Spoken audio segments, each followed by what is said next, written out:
Hi there, welcome to the Wholehearted Business Show. This week on the show, I'm talking to the amazing Aneta Idczak, and we're talking all about themes and topics around embodying your feminine energy in your business, nervous system regulation, what it means to be a trauma-informed coach, and how to manage things if you are feeling overwhelmed and burnt out in your coaching business, plus lots more. Let's jump in. Welcome, Aneta, to the Wholehearted Business Show. It's so lovely to have you here. Would you like to start off just by telling us all about yourself and your business? Hello, Laura. Thank you for inviting me to your podcast. It's really lovely to be here. Okay, so I'm Aneta Idczak. I'm a trauma-informed somatic teacher and coach, and I run training organization. I work with women, so women who want to work with other women in trauma-informed and somatic approach with focus on embodied feminine embodiment, feminine leadership, and really embracing being a woman within today's society with all the wonderful opportunities and all the challenges that we experience, and really stepping into a different way of working. So for me, it's all about the inside out stuff. Like if we start with understanding ourselves, understanding our needs, and acknowledging and honoring those needs, then we can start making decisions from that more embodied present space in every area of our lives. So when it comes down to our health, when it comes down to our relationships, and of course, our work and business. Yeah, amazing. And I love your work, obviously, as you know, because we work together anyway. But I'd love to talk a bit more about feminine energy and feminine wholeness in our businesses, because I think when a lot of us get into business to begin with and start this process of going to business, there's something very masculine about how we do it. And I think a lot of what we see in the world is a very masculine way of doing business. So I'd love to hear more from you about how we can embrace our embodied feminine wholeness basically in our businesses, like what that looks like, what we might need to think about, where we often kind of start from that masculine place. I'd love to talk a bit about that. Yeah, that's such an interesting topic. And we do live in a very masculine world. And a lot of business stuff out there is very much about this masculine forward drive, the hustle that is very much for more extroverted masculine approach.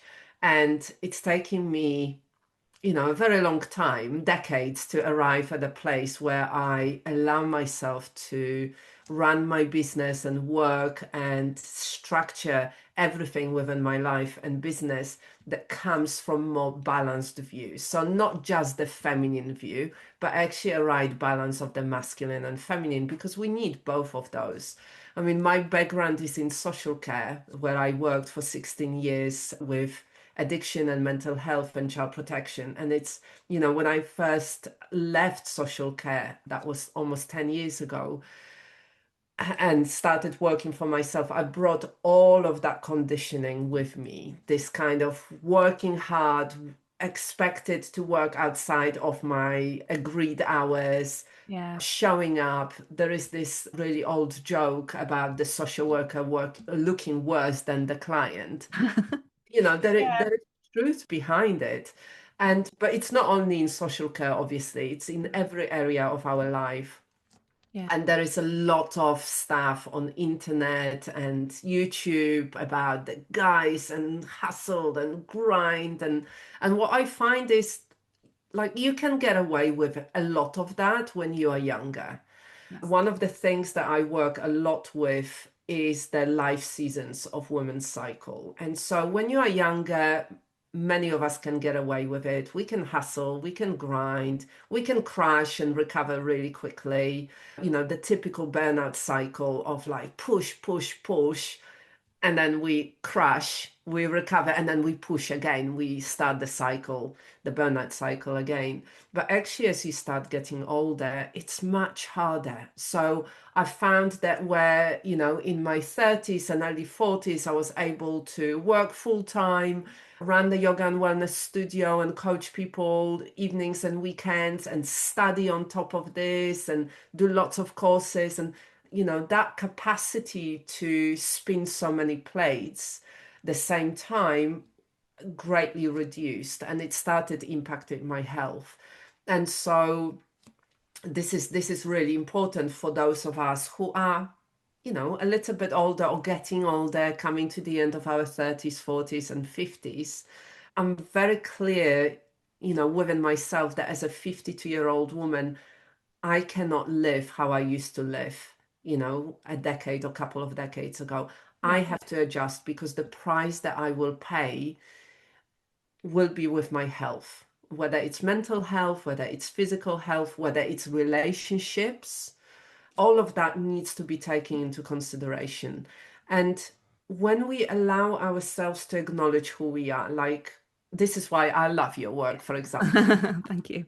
Yeah. quite highly sensitive. Yeah. I've always been like that. If I don't take care of myself, I can't sleep, my anxiety goes through the roof.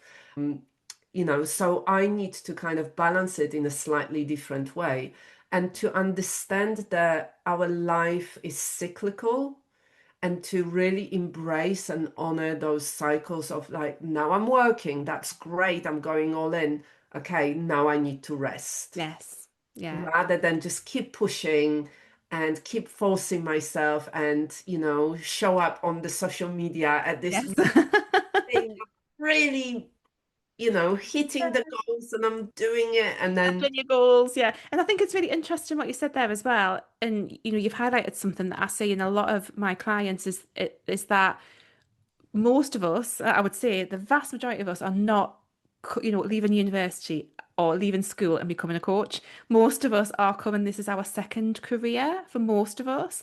And the conditioning that a lot of us carry, exactly how you described from your social work background, we're carrying a lot of that through, which a lot of that again tends to come because, this running your own business, it has so much potential. I think that's why a lot of people are attracted to it, for the freedom, for you being able to design your life the way that you want it to look, but we're still kind of constrained by the the conditioning that we've had from previous experiences. So what I love about your work as well is that, through having that lens on things, that feminine energy embodiment lens, I think it helps us come out of yeah, that conditioning.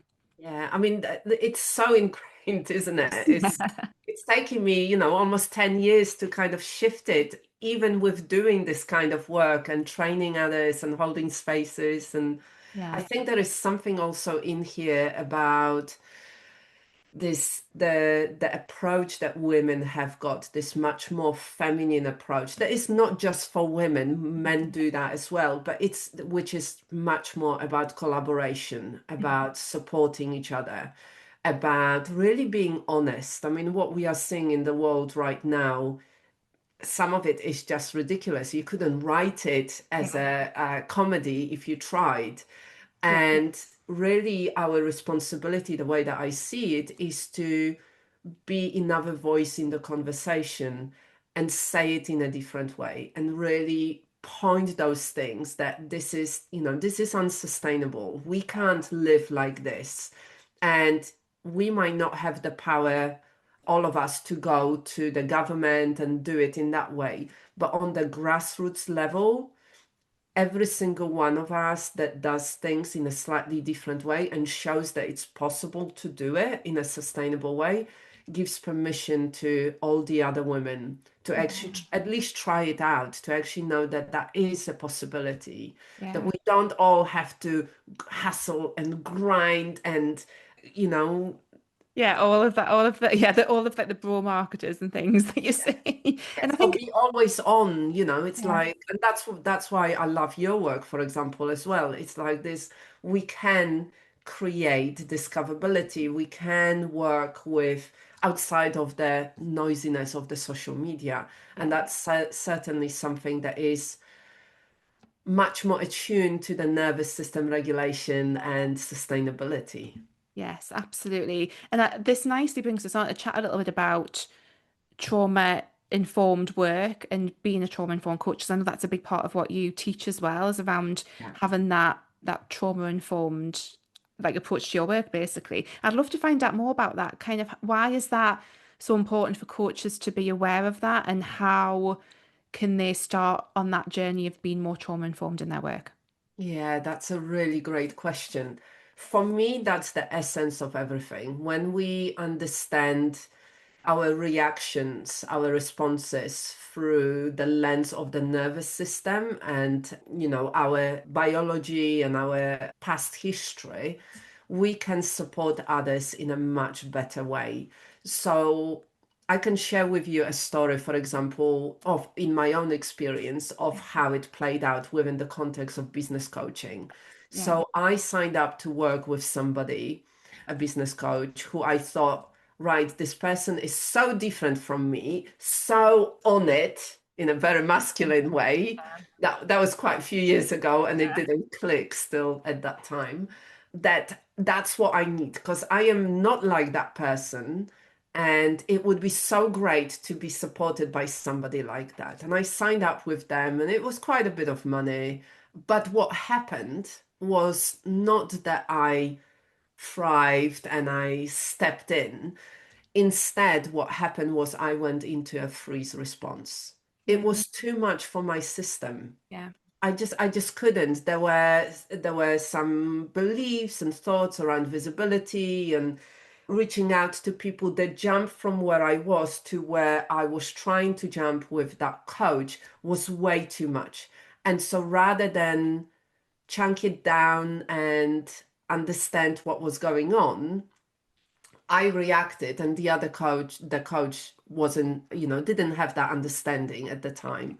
And so I paid lots of money. I went into freeze. I procrastinated. I was hiding. I felt ashamed because I thought, well, there's something wrong with me, obviously, because I'm not doing it. I'm saying I want to do it. I'm not doing it. And actually, I just wasted that time and that money Yeah. and walked away with, yes, learning that doesn't work for me. Yes. Whereas if you have got understanding around the nervous system, when you come from that understanding, you can spot it. One of the things that I teach is how to read somebody's body language and their presentation and how they engage with you to understand what's going on for them on a mind level and the state level. Yeah. And so, when I work with somebody, I can see they just go into to freeze. They might say, no, no, no, I'm okay. But I can see, I can read their body language. And so then gently I can name it for them. And I Yes. can bring them back into engagement, and we can chunk down and see, what's achievable for that person. How can we work differently? I can support them in a much better way. One of the things that I say in the training is you can work with your client, whatever the context, business, healing, coaching, relationships. You can work with your client and move forward only as fast as their nervous system allows you to. Yeah. That's it. Yes, I've been You saying want that for so long as well. But your business will only exactly. grow in line with what your nervous system can hold. And it's, again, I think this is why we get on so well, because we've got the same Yes. thing. But yeah, it's so important, isn't it? And I think a lot of, that it is sad that there's that potential for some coaches to railroad the clients a little bit and not actually be able to hold space for them for where they are and create that journey for them. It's Yeah. difficult, isn't it? I mean, I understand the approach of like bringing somebody to the edge and push them so they fly. And sometimes that approach, which is much more masculine, it works, but actually so often it doesn't. For those of us who are much more sensitive, who come from this hard, open space to connect with others, who have got a lot of empathy, who might have experienced trauma or traumatic events in the past, Yeah. this approach just doesn't work.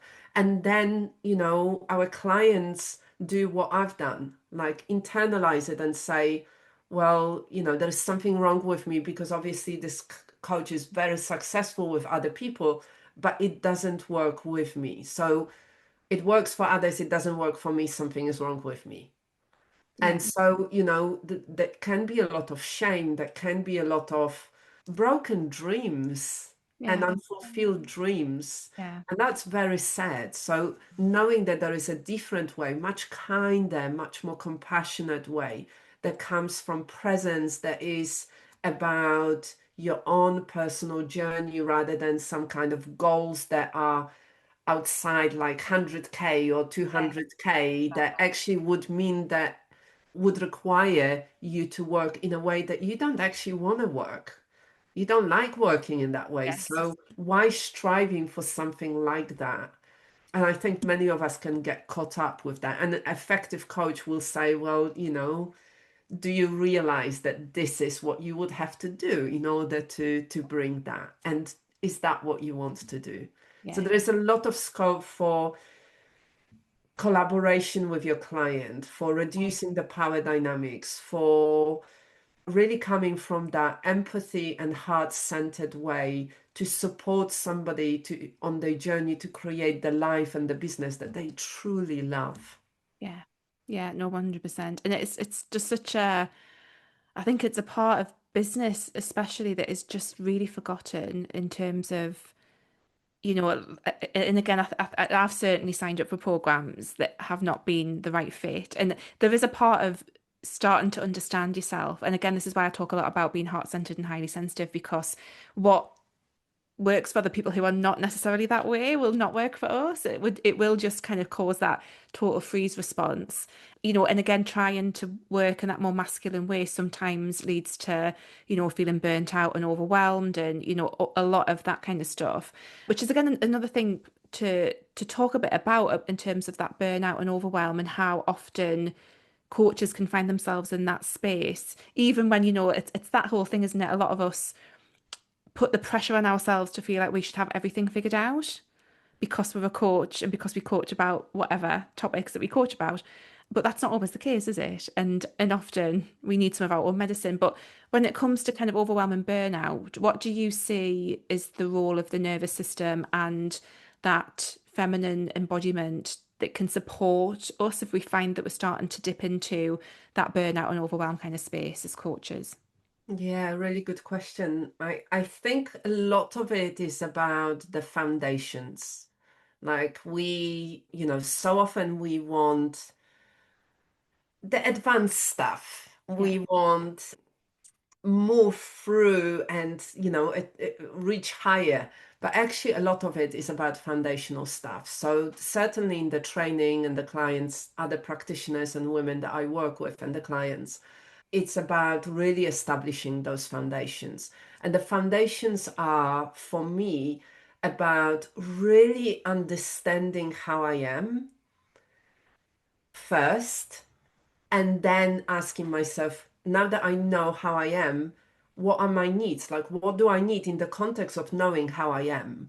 And then the last step is about meeting those needs in an empowered way.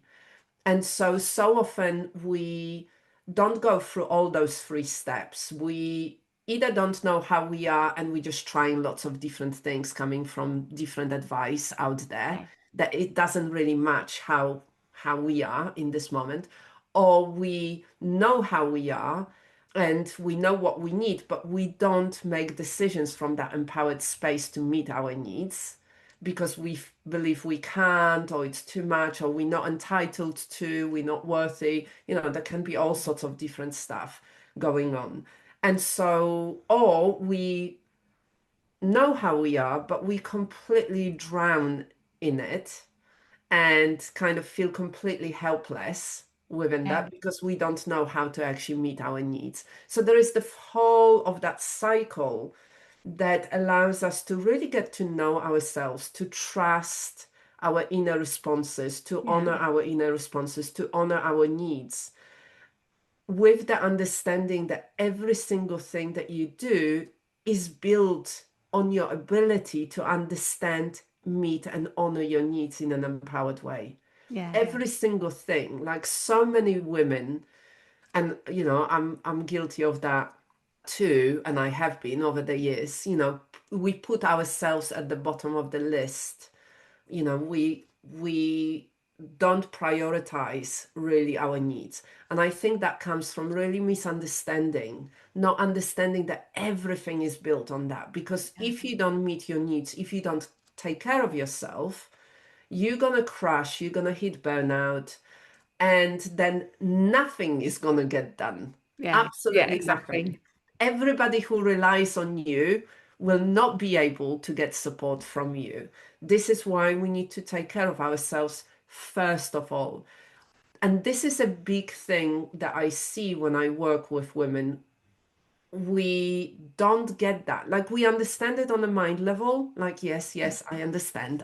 Of course, that makes sense. And then there is this cognitive dissonance, like, we act in a different way. So one of the things that I often ask women is, if you were observing your friend behaving the way that you are behaving, and then saying what you are saying, is there alignment, or is Yeah. there that cognitive dissonance? Like, you say one thing and your observed behavior says something completely different. Yeah. So those two need to match.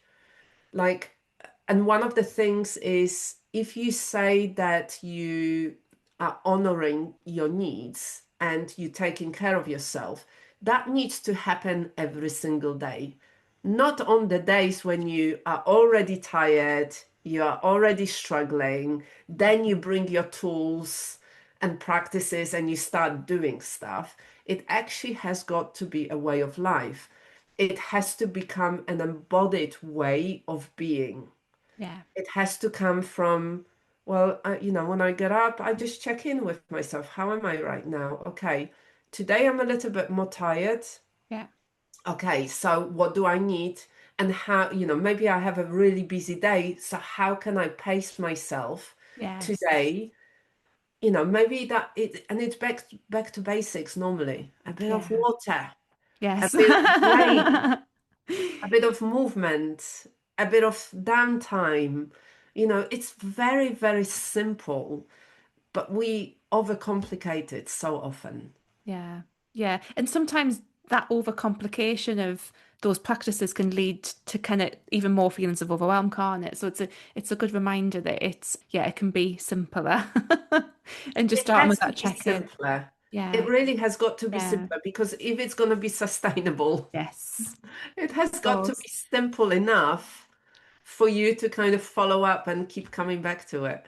Yeah, no, 100%. And it is like, again, all of this ties in so much, I think, with how, I often call this walk and your talk, but it is that embodiment.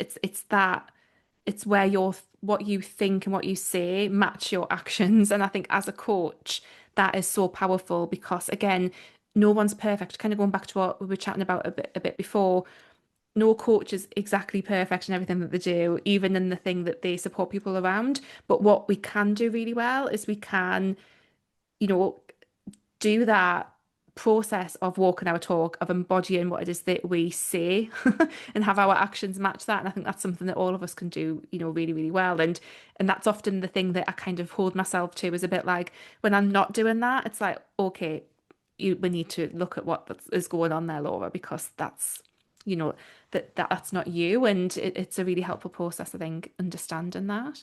Yeah. So yeah, so Yeah, if this, if I can yeah, say, it's like I always say it as well. It's like walking your talk, and yes, I love what you just said, because it mhm, is not about being perfect. yeah, It is not about being sorted. It is not always being positive. It is not yes, always not being angry.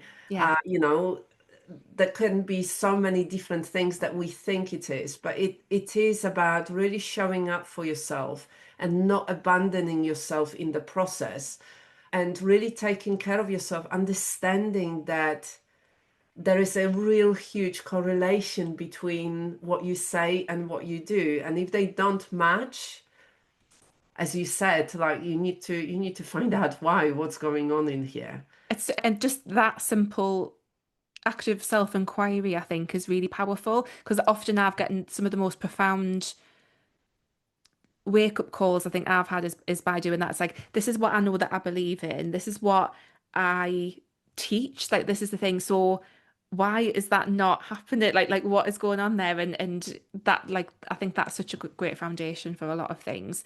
And again, I think in terms of your nervous system being able to hold the next level of growth, that's, to me, that's really connected with that in a lot of ways, I think. Yeah, definitely. There is, our capacity, we can work with our capacity. Yeah. There is a model of window of tolerance, Yes. that talks about, how can we increase the capacity? And normally we increase it, the way that I see it, normally we increase it with baby steps. Yeah. And every time you abandon yourself, you erode a little bit of your self-trust and Yeah. you reduce your capacity. And every time you acknowledge with loving kindness your needs and what's going on for you, the support that you need, your own rhythm, your own inner knowing, every time you acknowledge it and you trust it and then you act on it with compassion, with presence, you grow your capacity and you grow your inner self-trust. Yes. So, we all know people who walk into the room and it seems like, oh God, they're so grounded, they're so present. And that is a very simple practice that can lead you to that sense of embodiment. Yeah. And one of the things that I wanted to say in here is, and I Hmm. say that in my training, Hmm. embodiment is like, we talk about embodiment as something we go towards, but what we really mean about this is a special kind of embodiment, which we talk about being more present, being more connected, being more compassionate, Yeah. curious, walking our talk. But actually, we are always embodying something. Yes. And the question in here is, what do you embody? And do you want to embody what you're embodying? Because sometimes we can embody depression, we can embody hopelessness, we can Yeah. embody anxiety or rage. These are also states of embodiment, the Yeah. state of survival or thriving. We always embody something, but when we choose to do it in a conscious, mindful, present way, that's when we start making decisions from a different place. And that sense of embodiment, it's like, it's the self-concept and the self-identity, isn't it? Like, Yes. who Yes. do I want to be, or who do I need to become if I want to have this kind of business, or this kind Yes. of life, or this kind of relationship, or this kind of health? Because things don't happen by themselves. Yeah. We have Yes. to show up and Yeah. make those things happen. Yes, we were just, funny enough, we in my group program Wholehearted Business, we had a mindset call last week and we were talking about self-identity and self-concept, and then one of the members of the group, she shared on the Voxer chat that we have, and she said, today it was the first time I actually said to someone before anything else, oh, I'm a health coach. And it was, just like that little thing. So how important that is. And I love that this is all it is just such a big conversation about all these topics is really fascinating, and I hope everyone who's been listening and watching has found this useful, because I think having this awareness and having these approaches in your business are so valuable, these days when it's very easy to be taken out of your own alignment, and again, and to be sucked into a really masculine way of work, and that they ultimately can be quite damaging if it's not the right thing for you. So thank you so much for sharing all of that, Aneta. That's been brilliant. So where can people find out more about you and all of your amazing training and everything? Let us know. Well, thank you so much. First of all, I really enjoyed the conversation.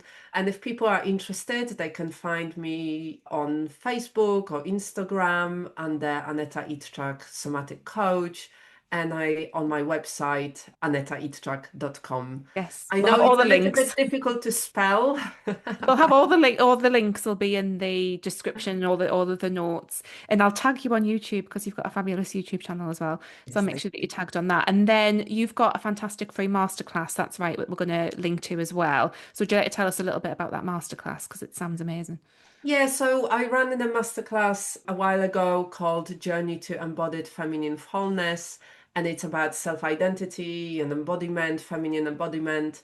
And that introduces you to the work that I do within the training certification called Trauma Informed Somatic Teacher and Coach for Women.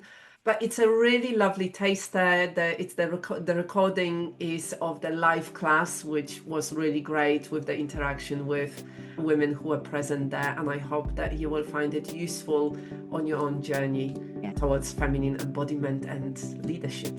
Amazing. Oh, thank you so much, Aneta. Thank you. Thank you.